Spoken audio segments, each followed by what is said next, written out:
Good morning guys. So muhatag ta combination karon. So sa June 11, 2024, 2 PM draw. So ito yung ibibigay ko guys. I hope na mapanalo ta ngayon, no? So ito yung numero natin ngayon, no? So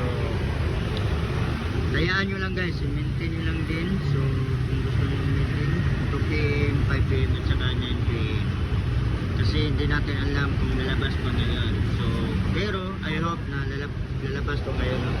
So ito yung ano natin guys. Ito yun, I hope, no? So ito yun, yan. So 079 314 at saka 568, yan. Target rumble guys. So don't forget Boss JY, no? So follow, like and share lang din guys. Yan. I hope more win.